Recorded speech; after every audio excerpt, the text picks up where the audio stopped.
Hi comrades, this is Braja Sanjam Shivshankar. Mitrulara, now we are discussing about the clause O of section 2 of CRPC 1973. Clause O of section 2 of CRPC 1973 deals office in charge of a police station. Office in charge of a police station includes when the officer in charge of the police station is absent from the station house or unable from illness or other cause to perform his duties, the police officer present at the station house who is next in rank to such officer and is above the rank of constable, or when the state government so directs any other police officer so present. అంటే సహజంగా sub inspector of పోలీస్ని మనం ఏమంటాం అంటే office incharge of police station అని చెప్పి అనడం జరుగుతుంది. వారు లేనప్పుడు వారు తరువాత ర్యాంక్ ఎవరైతే ఉంటారో వారిని office incharge of police station అని చెప్పి అనడం జరుగుతుంది. అయితే వారు కానిస్టేబుల్ ర్యాంక్కి అబవ్ ర్యాంక్ అయి ఉండాలి. కానిస్టేబుల్ ర్యాంక్కి అబవ్ ర్యాంక్ అయి ఉండాలి. ఎవరైతే ఇప్పుడు సబ్ ఇన్స్పెక్టర్ ఆఫ్ పోలీస్ని మనం జనరల్గా office incharge of police station అని చెప్పి అంటామో వారు లేని సందర్భంలో, వారు అందుబాటులో లేని సందర్భంలో, వారు అవైలబుల్గా లేని సందర్భంలో, వారు తర్వాత ఎవరైతే ర్యాంక్ ఎవరైతే ఉంటారో వారిని office incharge of police station అని చెప్పి చెప్పడం జరుగుతుంది. అదేవిధంగా office incharge of police station అని చెప్పడం జరుగుతుంది. అయితే వారు అబవ్ కానిస్టేబుల్ ర్యాంక్ అయి ఉండాలి. అబవ్ కానిస్టేబుల్ ర్యాంక్ అయి ఉండాలి. అదేవిధంగా స్టేట్ గవర్నమెంట్ ఎవరినైనా డైరెక్ట్ చేస్తే ఆఫీస్ ఇన్ఛార్జ్ ఆఫ్ పోలీస్ స్టేషన్గా ఉండమని వారు కూడా ఆఫీస్ ఇన్ఛార్జ్ ఆఫ్ పోలీస్ స్టేషన్గానే పరిగణించబడడం జరుగుతుంది, గుర్తించబడడం జరుగుతుంది. అదేవిధంగా అదర్ పోలీస్ ఆఫీసర్, వేరే స్టేషన్ ఆఫీసర్ని ఈ స్టేషన్లో office incharge of a police స్టేషన్గా ఉండమని ఏమైనా డైరెక్షన్స్ ఇస్తే స్టేట్ గవర్నమెంట్ వారు కూడా office incharge of a police స్టేషన్గానే పరిగణించడం, గుర్తించబడడం జరుగుతుంది. ఇప్పుడు అర్థమైందా? అంటే జనరల్గా ఎవరైతే office incharge of a police station ఉంటారో వారు లేని సందర్భంలో వారు తరువాత ర్యాంక్ ఎవరైతే ఉంటారో వారు office incharge of a police station కింద రికగ్నైజ్ చేయబడతారు. అయితే వారి కానిస్టేబుల్ ర్యాంక్ అంటే అబవ్ ర్యాంక్ అయి ఉండాలి.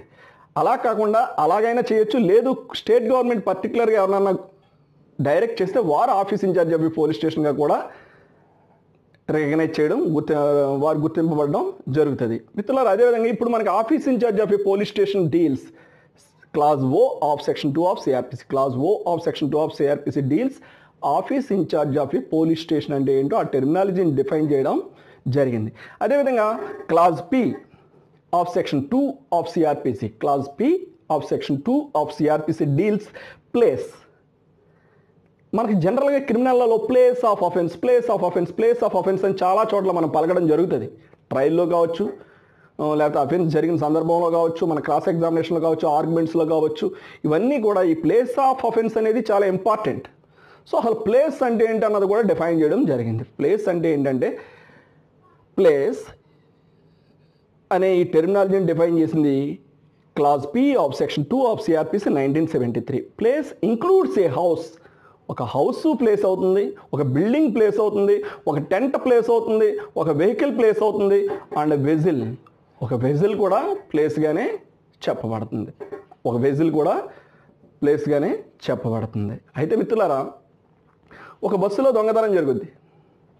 ఆ బస్సు ఒక చోట ఒక బస్ డిపోలో, ఒక బస్ స్టాండ్లో బయలుదేరి ఇంకో బస్ స్టాండ్కి వెళ్తుంది. ఈ మధ్యలో ఎక్కడో ఒక బస్ డిపోలో స్టార్ట్ అయ్యి ఇంకో బస్ డిపోలోకి వెళ్ళడం జరుగుతుంది. ఈ మధ్యలో ఎక్కడో దొంగతనం జరుగుద్ది, థెఫ్ట్ జరుగుద్ది. సో ప్లేస్ ఆఫ్ అఫెన్స్ ఇక్కడ బస్సు అవుతుంది. ఈ విధంగా బిల్డింగ్ అవ్వచ్చు, హౌస్ అవ్వచ్చు, టెంట్ అవ్వచ్చు, వెహికల్ అవ్వచ్చు,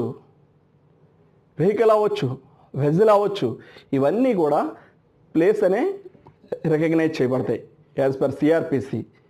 ఎందుకంటే ఇక్కడ ఎక్కువ అఫెన్సెస్ జరుగుతాయి కాబట్టి, అఫెన్సెస్ని ట్రయల్ చేసేటటువంటి ప్రొసీజర్ ఇక్కడ ఉంటుంది కాబట్టి, సో ప్లేస్ అనేదాన్ని డిఫైన్ చేయడం జరిగింది. ప్లేస్ అనేదాన్ని ఎవరు డిఫైన్ చేశారు? Clause P of section 2 of CRPC 1973. Place అంటే ఒక ప్రదేశమే అనుకోక, మనం ఒక ల్యాండ్ లేకపోతే ఇంకోటి ఏదో అనుకోక్కల, ఒక రోడ్డు మీదో లేకపోతే ఒక హైవే మీదో దీన్నే అనుకోక్కల. అది హౌస్ అవ్వచ్చు, బిల్డింగ్ అవ్వచ్చు, వెజిల్ అవ్వచ్చు, టెంట్ అవ్వచ్చు, వెహికల్ అవ్వచ్చు, వీటన్నిటినీ కూడా ప్లేస్గానే రికగ్నైజ్ చేయడం జరిగింది as per CRPC Clause P of Section 2 of CRPC 1973. Q. Clause Q of section 2 of CRPC defines pleader. Defines pleader. Pleader when used with reference to any proceeding in any court means a person authorized by or under any law for the time being in force to practice in such court and includes any other person appointed with the permission of the court to act in such proceedings. అంటే court వారి అనుమతితో ఆ కోర్టులో practice చేయడం కావచ్చు, ఏదైనా చట్టం ద్వారా మనం ఆ కోర్టులో పనిచేయడం కావచ్చు. ఇక్కడ జనరల్గా మనం ఏంటంటే a person authorised by or under any law ప్రతి ప్లేడరు కూడా ఒక చట్టం ప్రకారమే ఆయన ఈ యొక్క ప్లేడర్గా వర్క్ చేయడం జరుగుతుంది, basing on an act. So ఏదైతే యాక్ట్ ప్రకారం ఆయన ప్లేడర్గా వర్క్ చేస్తున్నాడో ఆయన్ని ప్లేడర్ అంటారు. అదేవిధంగా ఏదైతే అమల్లో ఉన్న చట్టం అయి ఉండాలి, అది ఆయన ప్లేడర్గా వర్క్ చేయడం అంటే అమల్లో ఇప్పుడు ఉన్న ప్లేడర్స్ అంతా వర్క్ చేస్తున్నారంటే ఒక అమల్లో ఉన్న చట్టం ద్వారానే ప్లేడర్గా వర్క్ చేయడం జరుగుతుంది. మనం కోర్టులో పర్టికులర్ కోర్టులో కానీ లేదా ఒక ప్లేడర్గా కానీ మనం ఒక రికగ్నైజ్డ్ ప్రొఫెషన్లో ఉండగలుగుతున్నాం.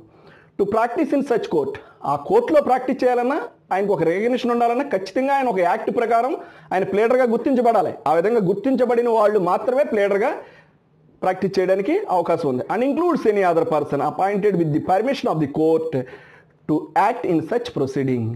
అదేవిధంగా కోర్టు యొక్క పర్మిషన్తో ఎవరైతే ప్లేడర్గా అపాయింట్ చేయబడతారో వారిని కూడా ప్లేడర్ అని చెప్పేసి, కొన్ని ప్రొసీడింగ్స్ కండక్ట్ చేయడానికి ఎవరినైతే అపాయింట్ చేస్తారో వారిని కూడా ప్లేడర్ అని చెప్పడం జరుగుతుంది. మిత్రులారా, అదేవిధంగా clause R of section 2 of CRPC, clause R of section 2 of CRPC deals police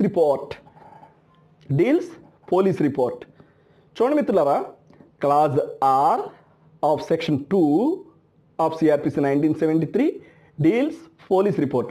police report means forwarded by a police officer to magistrate under subsection 2 of section 173. అంటే 173 సిఆర్పిసిలో సబ్సెక్షన్ 2లో ఏదైతే పోలీస్ రిపోర్ట్గా చెప్పబడిందో, ఏదైతే magistrate వారికి forward చేయబడుతుందో ఒక police officer చేత, ఆ రిపోర్ట్నే police report అంటారు.